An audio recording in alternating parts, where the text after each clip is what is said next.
Feliz sábado, igreja. Obrigado, Sandra. Obrigado, Levi. Que sábado fantástico. Vocês têm sentido a influência do Espírito de Deus, o impacto desse sábado? Se você tem, por favor, diga amém novamente. Você tem? Desde o início da lição, essa lição fantástica de Apocalipse, as promessas que foram apresentadas hoje para a gente, que coisa fantástica, incrível. Hoje me perguntaram, o tema da pregação vai ser um tema profético? Eu perguntei, você está perguntando porque você está com medo que o tempo seja profético ou o tema mesmo? Ele falou, o tema. Eu falei, embora todo assunto bíblico, quando você vai começar a trabalhar, você consegue encaixá-lo em aspectos proféticos. Hoje não é profecia totalmente aplicada, né? Nós vamos ter a classe bíblica para voltar a estudar profecias. Antes de começarmos aqui, eu já sei que foi mencionado, mas eu não poderia deixar de falar algumas coisas. Eu estou muito feliz, foi uma surpresa para mim, estar vendo a Karine e a Jéssica. Karine de rever e a Jéssica de conhecer. Sejam bem-vindas, foi uma surpresa muito boa, viu? Deus abençoe vocês. Queria mandar um abraço para minha mãe, meu pai, que estão assistindo nesse momento, para os pais da Gi também, seu José e Dona Conceição, foi aniversário de seu José essa semana, queria dar os parabéns para o Senhor. Temos orado pelos meus pais, pelos pais dela, para que Deus dê saúde e os proteja aí.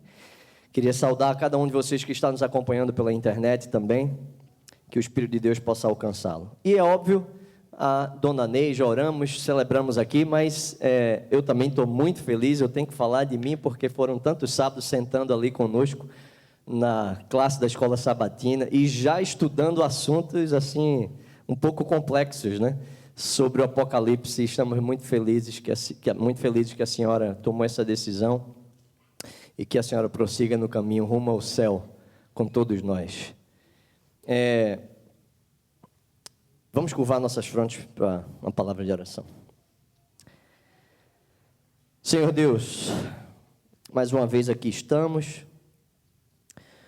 O Senhor sabe que essa semana foi uma semana de muitos imprevistos, para talvez tentar distrair, tirar o foco desse momento, mas nós acreditamos que esse momento é utilizado pelo Senhor.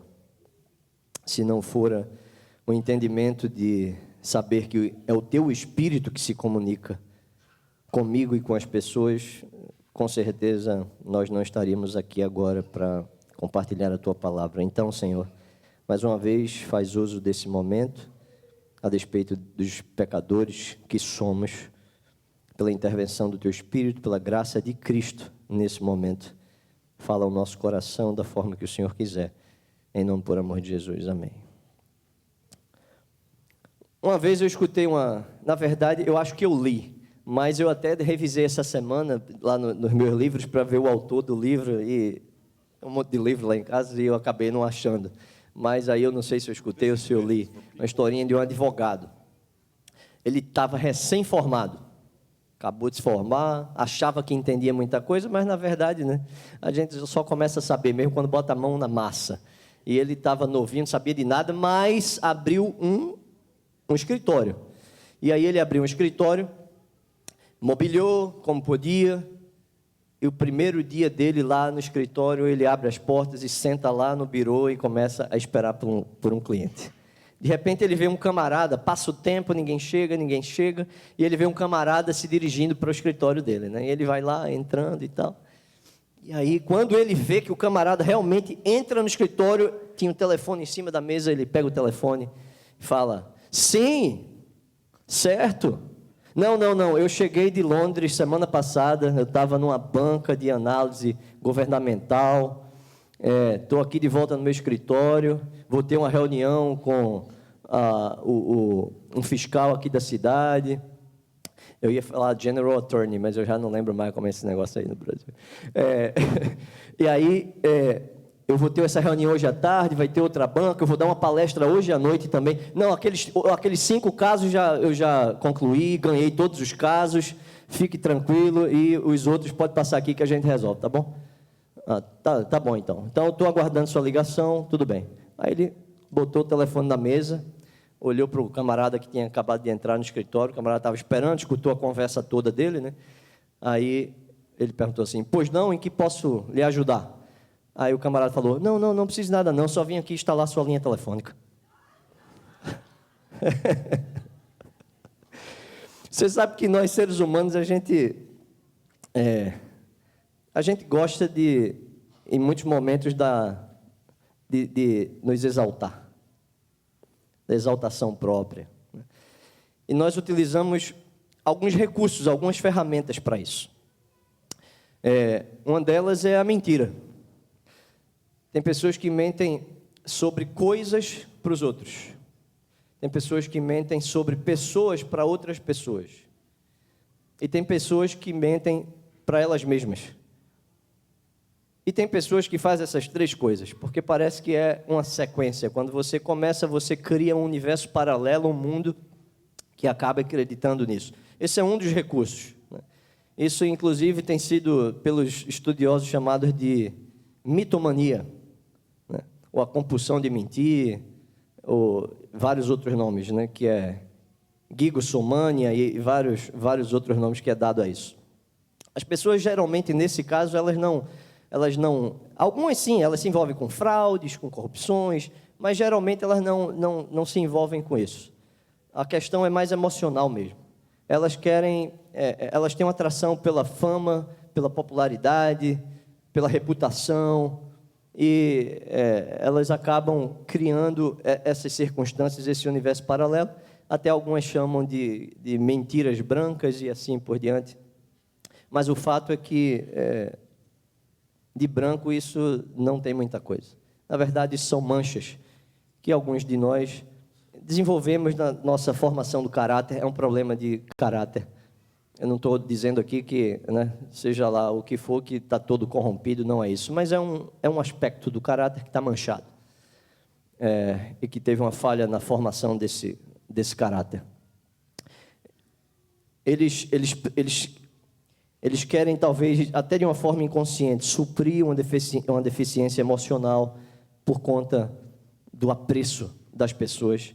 E eles vão exagerando, mas, na verdade, eles estão construindo um engodo, né? Um engano.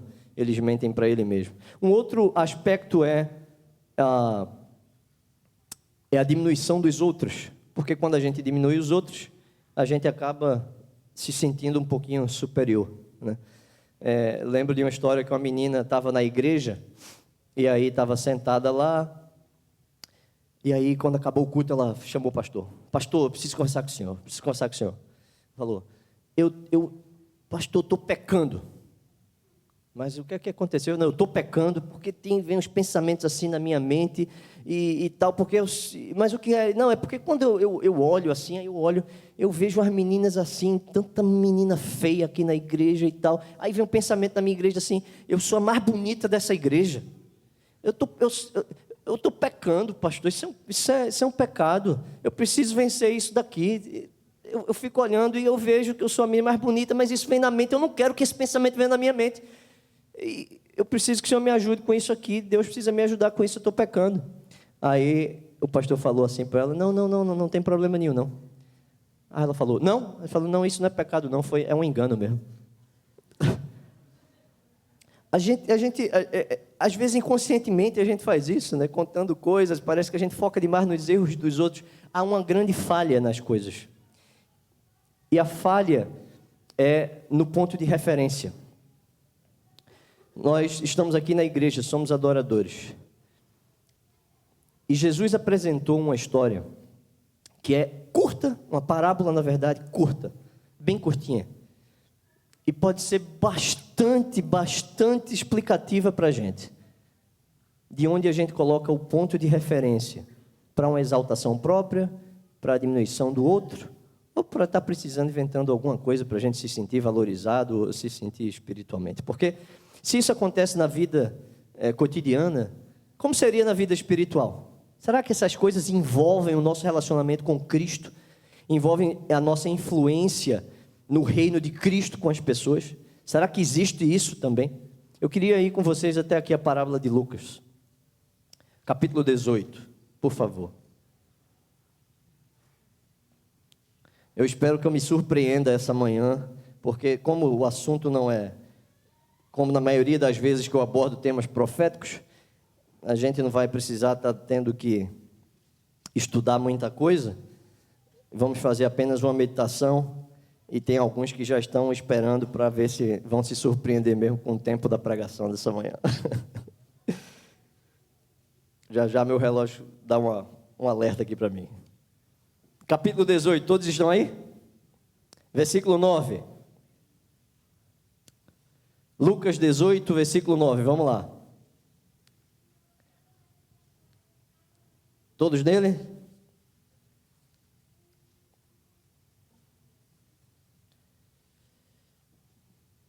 Alguns que confiavam em sua própria justiça e desprezavam os outros. Há alguns que confiavam em sua própria justiça. Jesus estava falando ia falar dessa parábola para alguns que confiavam na sua própria justiça e desprezavam os outros. Jesus contou essa parábola. 2 homens subiram ao templo. Percebam aqui, 2 homens subiram ao templo, 2 adoradores, eles estavam indo à igreja, 2 adoradores, para orar. Um era fariseu, o outro publicano. Nós já cansamos de escutar as explicações de quem eram os fariseus e também já escutamos de quem eram os publicanos, né? Todos judeus, os fariseus, pessoas extremamente conservadoras, extremamente zelosas, rigorosas com a sua religião, faziam tudo direitinho. Se alguns inventam uma história para se sentir melhor, ou para ter o apreço das pessoas, ou da sociedade, ou da comunidade que ele está inserido, esse daqui não precisava mentir, porque os fariseus, eles de fato faziam. Eles faziam aquilo que eles diziam que tinham que fazer. E esse daqui era um deles. Seja lá o que fosse, eles faziam. Esse era o fariseu, rigoroso, correto. E o outro publicano. O publicano também judeu, mas eram aqueles que aceitavam a proposta de Roma de coletar impostos. Roma, ela não tinha um serviço de internet tão avançado quanto o nosso, então as informações não se chegavam muito fáceis lá. Então eles colocavam alguns coletores de impostos, estabeleciam um imposto para o coletor e o coletor que cobrasse o que quisesse lá do povo. Então o que acontecia? Esse camarada que era judeu ia cobrar imposto do judeu, mas o que é que ele fazia? Ele não usava a taxa dada por Roma. O que é que ele fazia? Fazia uma extorsão, né? Cobrava muito mais daquilo que podia. Então os judeus se sentiam traídos por esses outros judeus que, né, eram os publicanos. Eu não sei se tem alguma outra alusão que faça a gente pensar mais direitinho, porque eu tenho até medo de falar esse negócio aqui, né, porque é um assunto tão sensível, mas eu acho que talvez, por exemplo, um imigrante que está aqui trabalhando e tal, aquele negócio todo aí, um camarada está na mesma situação, aí imagina, de uma hora para outra, o camarada vai ser... Não tem nada errado em trabalhar para o ICE, tá bom? Não tem nada errado em trabalhar para o ICE, para a equipe de imigração que sai prendendo o povo por aí. Estão cumprindo o seu dever. Mas imagina um camarada que vai para o ICE e o alvo da vida dele não é cumprir o dever dele, não. É prejudicar mesmo é mentir, é enganar para prejudicar os imigrantes. Imagina como é que você agora desse lado ia ficar se sentindo. Pô, o camarada estava aqui nessa situação, agora nem está indo além para prejudicar a gente só porque está nessa situação. Era a mesma forma que os judeus se sentiam em relação aos publicanos. E aqui estão esses 2 personagens, mas vamos imaginar aqui o que está acontecendo. Fariseu e um publicano. O fariseu em pé, orava no íntimo. Deus, eu te agradeço porque não sou como os outros homens, ladrões, corruptos, adúlteros, nem mesmo como este publicano. Jejuo 2 vezes por semana e dou o dízimo de tudo quanto ganho. Mas o publicano ficou à distância. Ele nem ousava olhar para o céu, mas batendo no peito dizia: Deus, tem misericórdia de mim, que sou pecador. Eu lhes digo que este homem, e não o outro, este publicano, e não o fariseu, foi para casa justificado diante de Deus. Pois quem se exalta será humilhado, e quem se humilha será exaltado. Bom, lá no íntimo do fariseu, ele estava orando assim: eu jejuo 2 vezes por dia, ou 2 vezes por semana. Alguns sugerem que o povo judeu tinha, nas suas festas, nos seus momentos, deveriam jejuar 5 vezes no ano. Outros sugerem que era 1 vez no ano, mas enfim, seja lá 5 ou 1, ele jejuava 2 vezes por semana. O que é que tem de errado em jejuar 2 vezes por semana? Fala para mim aí, por favor, me ajude. O que é que tem de errado em jejuar 2 vezes por semana? Inclusive me mandaram até aquele videozinho do WhatsApp aí, de uma pesquisa científica falando sobre o benefício do jejum. O que é que tem de errado em jejuar 2 vezes por semana? Nada? Eu também acho, não tem nada. E ele dizia, eu dou o dízimo do que eu ganho, tudo, eu não deixo nada fora. Do que eu ganho, eu paro, olho e tiro o dízimo. O que é que tem de errado dar o dízimo? Cadê o William? Acho que está ali traduzindo, né? O William não vai ficar muito feliz se a gente parar de dar o dízimo, né? Aqui na igreja. Porque a gente vai ter que fechar as portas, parar o dízimo e oferta, fechar as portas e todo mundo vai para casa. E a gente perde o privilégio de participar da missão de Cristo aqui na terra. Perdemos esse privilégio. O privilégio é nosso. E ele dizia, não sou adúltero. E o que é que tem de errado de você ser fiel à sua esposa? Tem alguma coisa errada com isso? Não. Acho que a gente devia ser, né? É ou não é? Não sou corrupto, esse camarada aí é corrupto.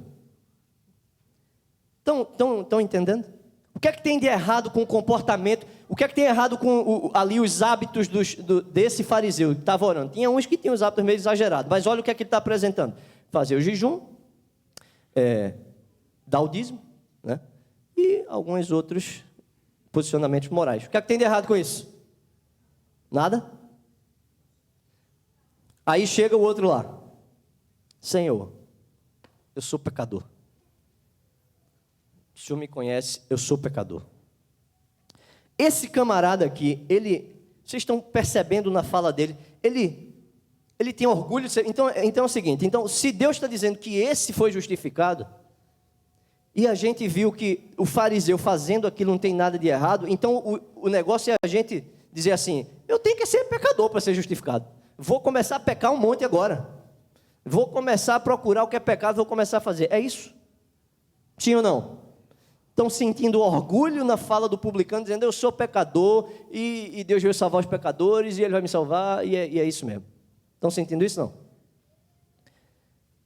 Tem algumas diferençazinhas aqui nesse texto, né? E a gente costuma pegar essa parábola e separar ela entre os supostos santos, os fariseus, né? Aqueles que são os supostos santos, que fazem as coisas, a gente bota de um lado, e aí a gente pega esse pecador e bota de um outro e fala assim, é esse daqui que é o camarada, porque quem saiu justificado é ele. Agora esse pessoal aqui que faz esses negócios, é tudo fariseu. Eu queria apresentar para vocês o grande problema disso daqui. Vamos voltar para o texto, e já no início aqui do texto, de novo, a gente já leu, vamos ler de novo. Aliás, deixa eu fazer a pergunta, porque eu gosto de conversar, né? Eu gosto que a coisa fique bem simples, bem clara, assim.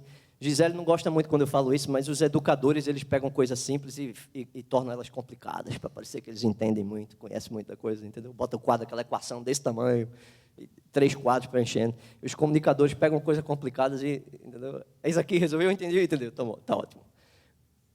O que é que vocês acham que foi o processo? Qual era o problema aqui? Se não era no jejum, se não era em devolver o dízimo, e também não é assim dizer, vamos agora pecar para o resto da vida, vamos ser pecador. Se não era uma, outra, nem coisa, o que é que vocês acham que era o problema aqui? Oi? Coração? Alguém mais? Pode falar, fala alto aí, que até lá em casa tem microfone aí, o povo escuta. Opa! É isso aí, vamos lá. Há alguns que confiavam na sua própria justiça, desprezavam os outros. Irmãos, deixa eu dizer uma coisa para vocês.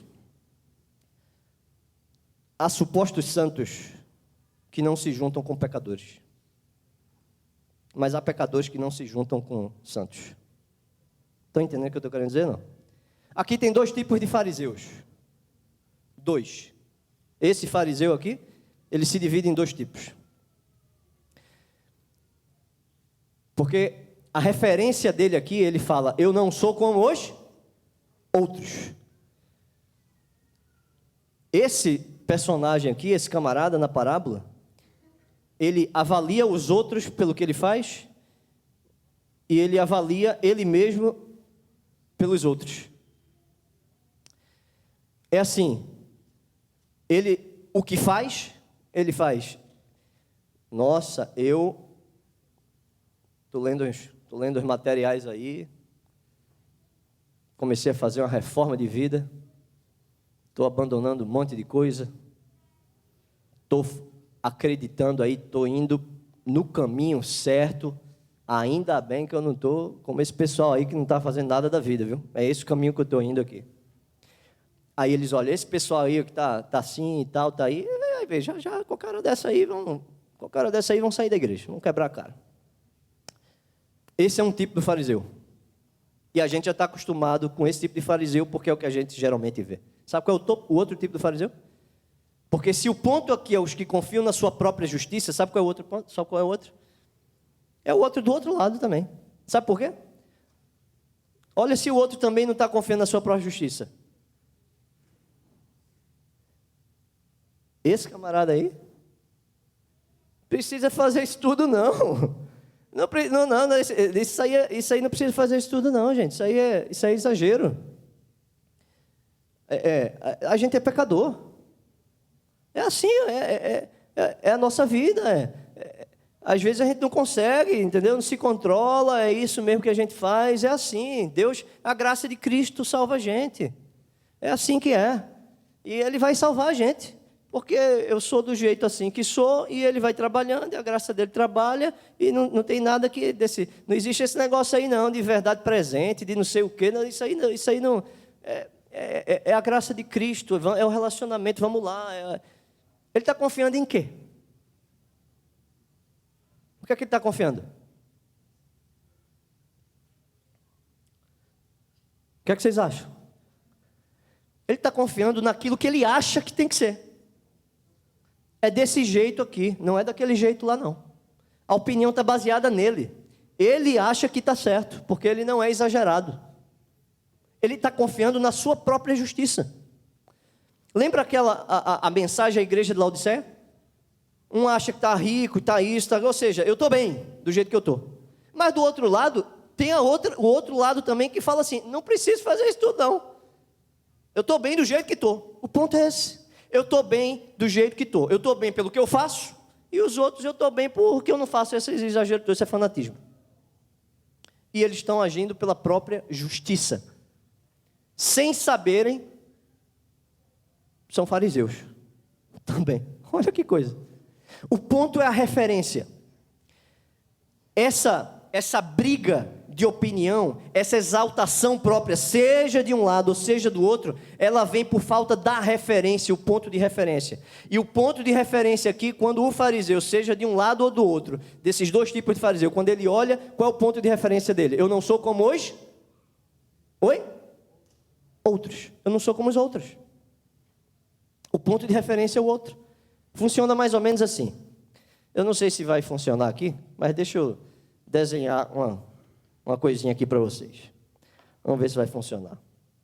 E vocês vão, se funcionar, vocês vão poder avaliar os meus dons de desenho. Foi? Foi, né? Então vamos lá.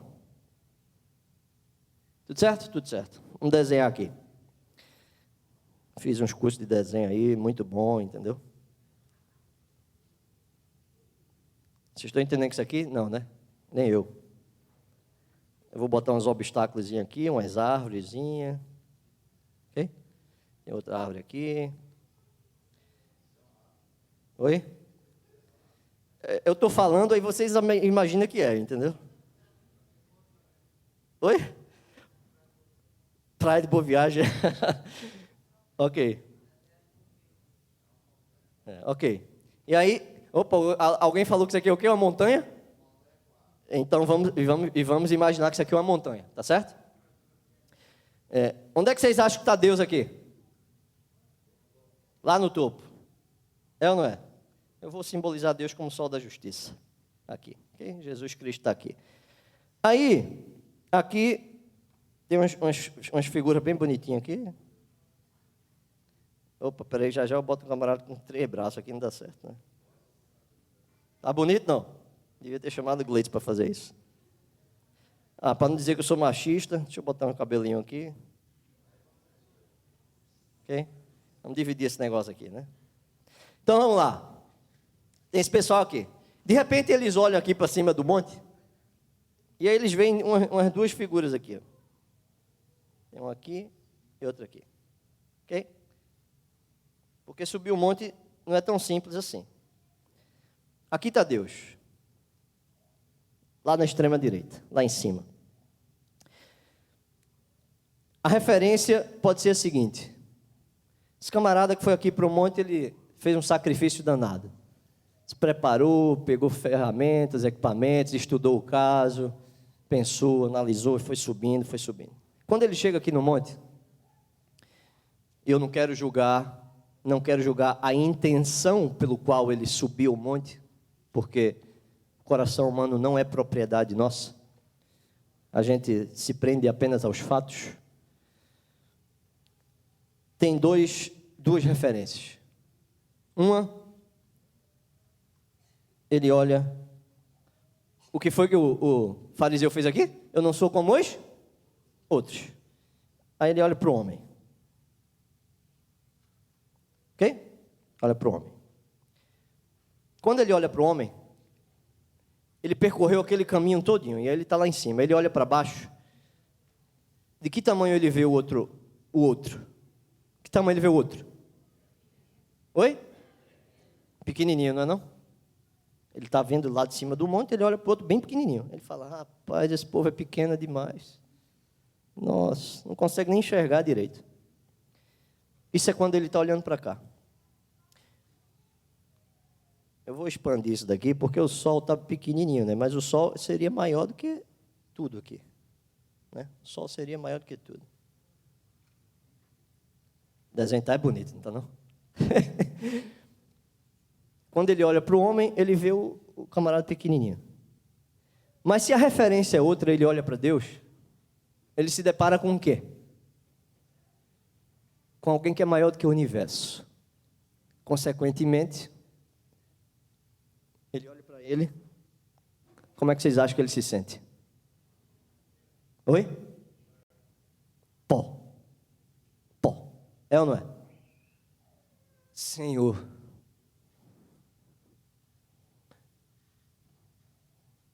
Teve a visão de Deus. Aí ele vai descendo. Senhor Deus. Aí ele chega lá embaixo. Olhando para Deus. Voltou do monte. Chega lá embaixo. Aí ele olha para o lado, vê o outro. De que tamanho ele vê o outro? De que tamanho ele vê o outro? Do mesmo tamanho. Do mesmo tamanho. Sendo que eu falei para vocês que isso acontece dos 2 lados. Esse que está aqui embaixo, rapaz, esse negócio de subir um monte é muito difícil. Coisa complicada. Subir um monte. Essa busca aí por Deus, esse negócio é meio complicado. Aí, ele daqui, ele olha para cá. Para esses 2 camaradas que estão aqui.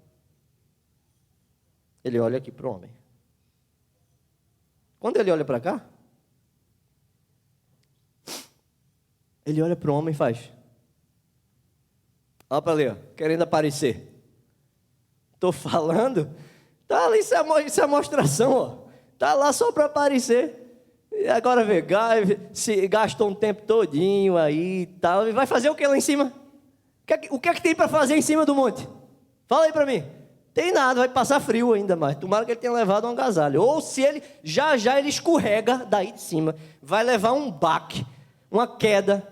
E eu estou só aqui embaixo para ver esse camarada se estribuchar, quebrar a cara, porque ele está querendo aparecer, entendeu? É isso, e eu estou aqui só esperando ver ele cair para quebrar a cara. Essa é a visão de quem tem a referência no homem, inclusive de quem está olhando para quem está querendo subir o monte. Agora, se ele não olha aqui para o homem, ele olha para Deus. Olhou para Deus. A referência mudou. Olhou para Deus, ele perdeu a vista de quem? O foco dele está em Deus. Ele perdeu a vista de quem? Do homem, consequentemente, de quem está lá. Tentando subir. Tentando subir. Perdeu, ele nem está vendo aquilo. A referência dele é lá. Ele olha para Deus, aí olha para ele. Senhor, eu preciso subir. Eu preciso subir porque eu quero te ver, eu quero te conhecer. Eu preciso sair daqui de onde eu estou. Preciso subir. O problema dessa parábola é o problema da referência. A gente precisa olhar para o céu, amigos. Para Deus. É óbvio, eu não estou aqui querendo dizer que agora não existam pessoas que possam nos influenciar, nos inspirar. Isso é fantástico, muito bom. Mas sabe o que é que às vezes eu tenho percebido? Não sei se vocês têm percebido a mesma coisa. Mas esse negócio sabe? Ai, eu sou um pecador miserável. E eu sou. Eu acho que quem mais me conhece aqui é a minha esposa, minha família, minha mãe. Mas nem ela me conhece tanto porque ela não sabe o que vai aqui dentro. E eu posso afirmar para vocês. Eu sou um pecador miserável. E deixa eu dizer uma coisa para vocês. Eu não conheço vocês também não, muito não. Mas com toda certeza absoluta eu posso dizer para vocês. Vocês são os pecadores miseráveis também. Aqui está podre e aí está podre. Mas óbvio, eu não vim fazer uma terapia de baixa autoestima aqui hoje. Porque existe uma possibilidade. Deixa eu dizer uma coisa para vocês. O homem pelo homem sempre vai ser pior daquilo que ele aparenta ser. Entendeu? O homem pelo homem sempre vai ser pior. Ele é pior do que o pior que ele aparenta ser. Mas em Cristo, por Cristo, pelo trabalho de Cristo, ele pode ser melhor do que o melhor que ele aparenta ser para os outros. Amém? Ele com Cristo e em Cristo pode ser melhor do que o melhor que ele aparenta. Tem uma falácia muito grande por trás desse falso complexo de não ser fariseu. Vocês estão percebendo a pregação da tolerância, da paz e amor? É óbvio, eu sou totalmente a favor da paz e amor, claro. Eu gosto de ser um pacificador. Né? Bem-aventurados os pacificadores, porque serão chamados filhos de Deus. Mateus 5,3. Eu sou a favor também, mas se percebe uma falsa tolerância. É assim, esse camarada aí, ele é um extremista, é um fanático, ele é um estúpido mesmo. Esse cara é um estúpido, é um grosso, um conservador, ele é isso, é tal. Mas peraí, essa pessoa não está pregando tolerância? Ele está sendo tolerante assim? É isso? É isso que é tolerância? É assim, você é obrigado a aceitar aquilo que ele acha que é tolerância. Mas o contrário não acontece. Né? O contrário não acontece. Tem santos que não se juntam com pecadores. Tem pecadores que não se juntam com santos. Os supostos pecadores e santos. Então, se a questão é o senso de justiça própria, a referência que você tem, onde você busca essa referência? Onde é que você busca essa referência? O texto também vai dar uma dica para a gente. O texto fala assim, voltando lá para Lucas 18, ele fala assim: o fariseu em pé orava no quê? O que é que fala a versão de vocês? Oi? O que é que fala a versão de vocês? Me ajudem aí. O fariseu orava no seu íntimo, de si para si mesmo, né?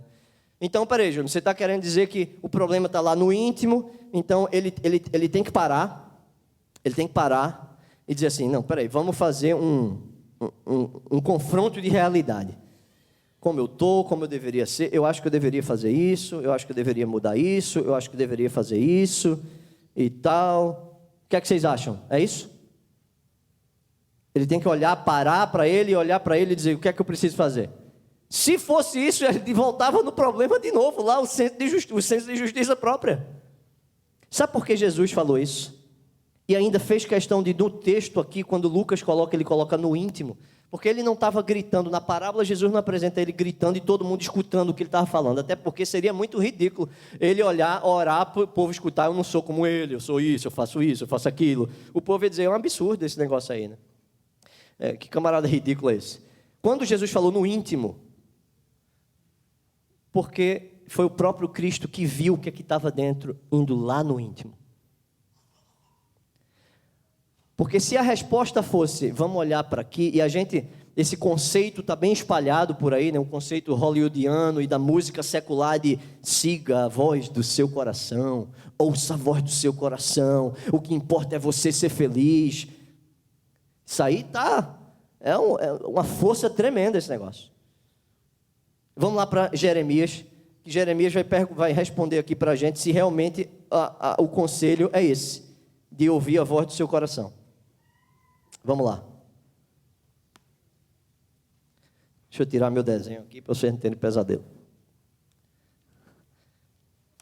Jeremias 17. Jeremias 17. Jeremias 17.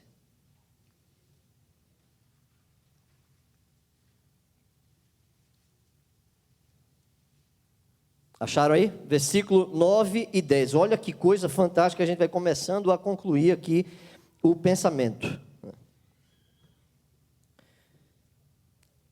O coração é mais enganoso do que qualquer outra coisa e sua doença é incurável. A solução está em olhar para o coração da gente? Vamos seguir a voz do coração da gente, o que importa é ser feliz, ouça a voz do seu coração. É esse o conselho que a Bíblia está dizendo para a gente, sim ou não? Não? Olha o que Jeremias continua dizendo aqui. Na verdade não é Jeremias, né? Olha o texto que vem. Eu sou o Senhor. Que o quê?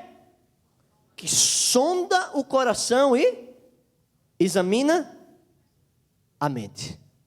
Eu sou o Senhor que sonda o coração e examina a mente. Quando a gente ouve esse texto aqui, eu sou o Senhor que sonda o coração. Que intuição vem em você que lhe dirige a algum texto da Bíblia? Para que texto essa intuição está te levando? Eu sou o Senhor que sonda o teu coração. Isso faz você lembrar de que texto? Isso te leva para onde? Alguém sugere, não? Salmo 139. Salmo 139. Vamos para ele. Por que será que Deus está tão interessado no que acontece no nosso íntimo e não na nossa própria avaliação, não na nossa própria justiça? O que é que acontece aqui? Salmo 139. Eu tenho parado um pouquinho para pensar nesses textos. Acho que foi no mês de dezembro, eu fui fazer uma visita a uma família, e de manhã cedo esse foi o texto da minha meditação. Quando foi à noite, eu e a Gisele fomos lá na casa para orar com a família, e eu tinha separado um texto. Eu estava no momento de Natal, eu queria fazer uma aplicação com a família sobre o contexto natalino, a bênção da dádiva de Cristo e tal, e a gente conversou um pouquinho, e eu falei ali e tal. Mas aí, eu tinha orado pela manhã, Senhor, eu vou separar esses textos aqui, mas e vou fazer minha meditação aqui com esse texto. Se tiver algum texto lá na hora que o Senhor queira que fale, o Senhor deixa saber. Quando eu estou falando lá e acabamos ali a conversa, e de repente, não sei porquê, me deu vontade de ler o que eu tinha lido no Salmo 139 pela manhã. E aí eu fui ler esses 2 versículos. Eu só queria encerrar isso aqui lendo esses 2 versículos aqui para vocês. Esse versículo ficou na minha mente o dia todo e tal. E eu li isso aqui para eles. Sonda-me, ó Deus, e conhece o meu coração. Prova-me e conhece as minhas inquietações. Em outras versões falam, prova e conhece os meus pensamentos. É o que Isaías está apresentando lá. Vê se em minha conduta, essa é a minha versão, a nova versão internacional, eu gosto muito dessa versão, desses versículos aqui. Sabe que tem alguns textos na Bíblia que às vezes eu lendo, eu encontro definições de algumas coisas para mim. Sabe, definições do que é isso, do que é aquilo. Esse é um destes que eu separei para me explicar uma coisa, que é o processo da santificação, através desse texto. Davi fala, sonda e conhece o meu coração, prova e conhece as minhas inquietações, Senhor. Vê se em minha conduta algo, te ofende. Vê se em minha conduta algo te ofende e dirige-me pelo caminho eterno. A preocupação aqui, a referência aqui é outra agora. Primeiro ele sabe que o coração, ele sabe que o outro não é a referência. Ele agora aprendeu também que a referência não é ele mesmo, o seu coração, porque o coração é corrupto. Agora ele muda a referência, ele vai para Deus e fala assim, nem eu mesmo sei quem eu sou. Minha mente é confusa às vezes. Me sonda, passa o teu espírito em mim, me sonda. Senhor, a minha motivação é uma só. Tem alguma coisa que te ofende, que te faz triste? Tem alguma coisa que te faz triste? A motivação não é cumprir as exigências de uma verdade, embora Deus espera de nós a obediência, mas o sentimento é, Senhor, a sua dádiva foi tão grande, o Senhor é tão maravilhoso, eu não quero te ofender, mas eu sou pecador miserável, eu nem sei o que eu faço, eu estou fazendo coisa que é pecado, eu nem sei, eu sou um pecador miserável. Só faz um processo na minha vida, ele é diferente para cada um, baseado na história de cada um, baseado nas experiências de cada um, é um processo para cada um, mas cada um precisa fazer essa pergunta, Senhor, tem alguma coisa que te ofende, Senhor Deus? Tem alguma coisa que te ofende? Sabe, Paulo ele parece que apresenta bem essas duas coisas, sabe? Porque lá em Filipenses 3 ele fala assim, se existisse alguém para que pudesse se exaltar pela carne, pela própria justiça, se existisse alguém, esse alguém era quem ele fala? Eu. Fariseu, fala que é da tribo, acho que é a tribo de Benjamim, e vai citando tudo que é zeloso pela causa, perseguidor dos cristãos. Ele fala, se tem alguém que pudesse se exaltar, esse alguém era eu. Mas lá, em 1 Timóteo 1,15, ele fala, essa é a verdade de Cristo, que ele veio morrer pelos pecadores, dos quais eu sou o pior. Percebe? Olha para a vida de Paulo. Olha para a vida de Paulo. Dos quais eu sou o pior. Sendo que é óbvio, Jesus veio morrer pelos pecadores, mas ele não vai salvar todos. Entendeu? Ele veio morrer pelo pecador, mas ele não vai salvar todos. É preciso pedir uma sondagem do Espírito de Deus. É preciso dependência, rendição a Deus. Senhor, tem coisa que a ficha não caiu, já até ouvi falar, a ficha não caiu ainda. Me sonda, fala para mim. Sabe que no final das contas a gente vai ter que lidar com Ele mesmo, né? E Ele vai olhar para a gente e vai dizer, você vai chegar para Ele e vai dizer lá, está na hora de acabar. A gente vai olhar para Ele lá e vai dizer, Ele não vai chegar para você e vai dizer, olha, você não escutou aquilo que o pastor Manolo estava falando lá. Você não deu atenção direito àquilo que a pregação da semana de oração lá que o pastor Fernando Iglesias falou para você. Você não escutou isso e aquilo. Deus vai dizer, olha, eu estava à sua disposição. É óbvio, eu uso o pastor. Eu uso as pessoas, eu uso a música, eu uso um monte de coisa, eu uso. Mas enquanto você não vem para mim e pede, me sonda e me deixa saber, quando eu te falo, você não sabe que sou eu. Porque você não me perguntou. Você acha que é do acaso. Você acha que é uma letra de uma música. Você acha que é um sermão que alguém montou lá no seu escritório. Você acha que é alguma coisa que alguém quer passar, pontos positivos, uma análise, uma meditação, algo. Você não acha que sou eu, porque você não me perguntou aí os elementos que vêm na mensagem, que se você tivesse me perguntado, eu ia inclusive trabalhar as palavras, para na hora você dizer, meu Deus, foi isso que eu te perguntei, foi isso que eu falei com o Senhor, essas são as mesmas palavras, é a mesma ideia, é o mesmo pensamento, é o Senhor que está falando comigo. Mas para quem não pergunta a Deus, é só uma mensagem. Me sonda, Senhor, me deixa saber, Ele vai falar, Ele vai falar. O processo continua porque ele pede, agora Senhor, o Senhor vai falar para mim, porque eu estou te pedindo, eu vou entender, eu reconheço, eu sou pecador, preciso da tua graça, da tua manifestação na minha vida, mas mesmo assim, quando vem a revelação, que o Senhor me fala, a gente precisa trabalhar isso, para que você se aproxime mais de mim, ainda assim eu não consigo andar nesse caminho, porque eu sou pecador. Por isso que o texto fala assim, então Senhor, o Senhor me sonda e me fala, e então o Senhor me dirige por tua força, por teu poder, no caminho da vida eterna, no caminho eterno, me dirige. Quando você faz isso, Senhor, o que te ofende, possivelmente, sabe qual é a resposta de Deus para a gente? Quando você olha para Deus e faz, Senhor, o que é que te faz sofrer? O que é que te machuca? O que é que te ofende? Possivelmente, sabe o que é que ele vai dizer? O que é que te faz sofrer? Ele vai olhar e vai dizer, o que te faz sofrer? O que é que te ofende? É o que te faz sofrer. Eu fico arrasado quando você está indo caminhos que vai te fazer sofrer. Lá em Bangladesh, tinha uma menina que ia para o ponto de ônibus. Todo dia parava lá, assim, aproximava um camarada, todos os dias. Olhava para ela e dizia assim,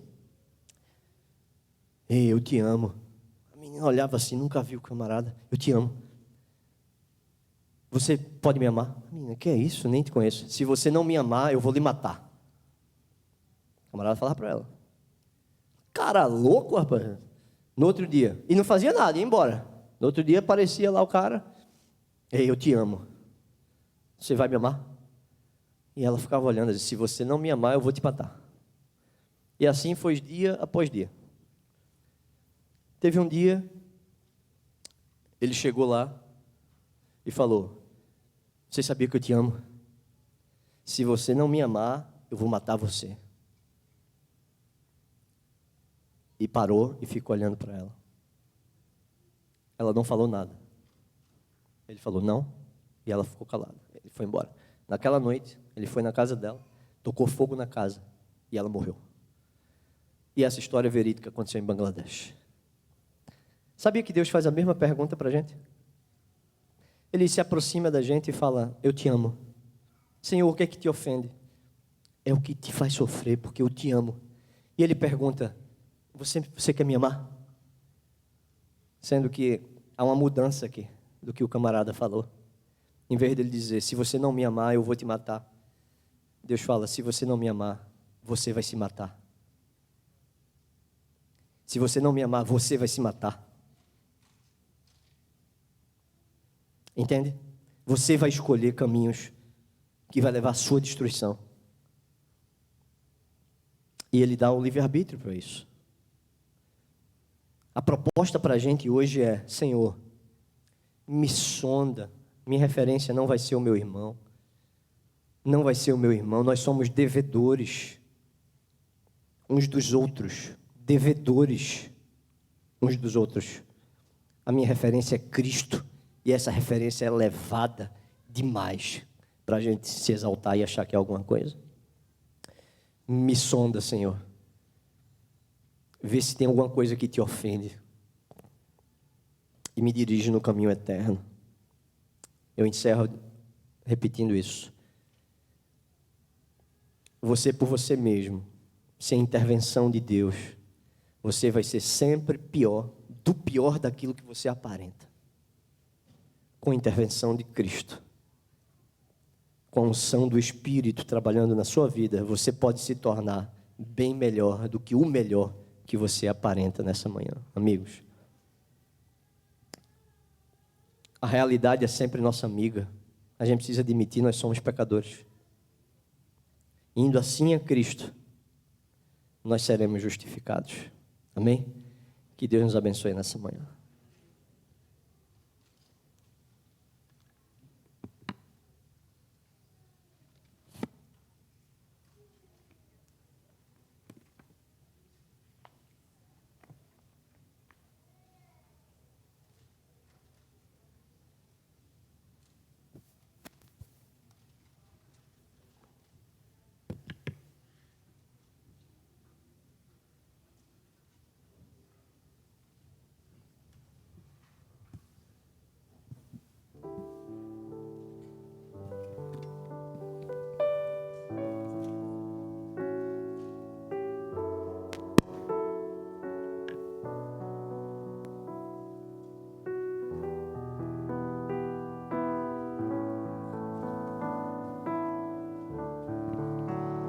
Convido agora a igreja a ficar em pé e cantar o hino final, Em Tuas Mãos. Em espírito de oração, o Espírito Santo está no nosso meio.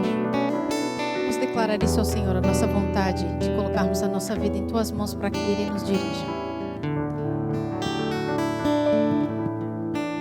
Em Tuas mãos.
Senhor Deus, essa é a nossa oração, Senhor.